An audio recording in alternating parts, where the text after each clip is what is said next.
Number 13 then, from paper 2 of the 2025 Advanced Higher Maths. Infinite geometric sequence of positive numbers.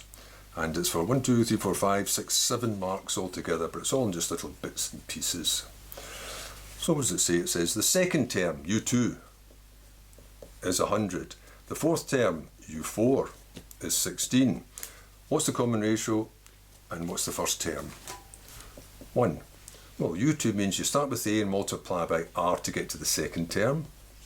U4 means you start with A and multiply by R 3 times to get to the fourth term. And if you divide those, that'll get rid of the A and knock that down to R squared equals the 16 over 100.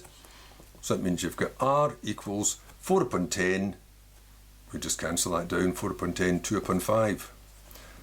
And I'm writing plus that because it told me that R was greater than 0 because it was positive terms. Well, that's a mark.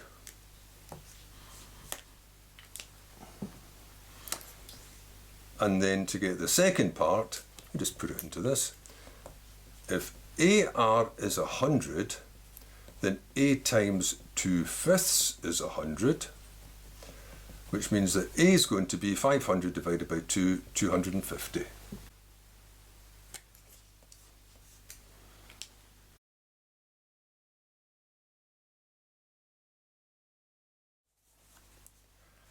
B. Explain why, it's only one mark, the associated geometric series, that's when you add the terms up to get a sum, has got a sum to infinity. Well, that's easy. A sum to infinity exists as the terms get smaller and smaller, like that. If R is a proper fraction, as, now we don't put R, we'll just put 2/5, as 2/5 is more than 0 and less than 1. It couldn't be 0. And if it was 1, they'd just all stay the same. I think that's all they want for that. C. Determine the sum to infinity. Oh, well, you just look up the front. Sum to infinity is A over 1 minus R. So that's going to be 250 for the first term over 1 minus 2/5. Well, let's put it 1 minus 2/5. It's only a little calculation. So that's 3/5. So that's going to be, take the 5 across and up and multiply. 1250 upon 3. There's not a lot to this question, is there?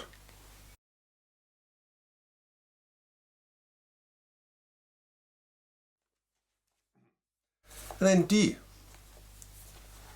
A new geometric sequence is formed by multiplying each of those terms, so the terms 250, then 100, then something, then, well, 2/5 of the 100, and then 16, etc. Multiplying them all by K, which is non-zero, obviously, or it'll just disappear.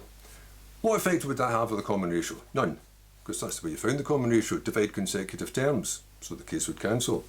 What effect will that have on the sum to infinity? Well, if every term is K times bigger, take that out as a factor, it'll be K times the original, so it'll be K times that. But what do they want? They just say state, so it's enough just to state it. No effect on common ratio. Common ratio. Why? As the K's would cancel. Is that good enough? No. And what happens to the sum to infinity? Sum to infinity would increase by a factor of K, because that's a common factor of every term, by a factor of K.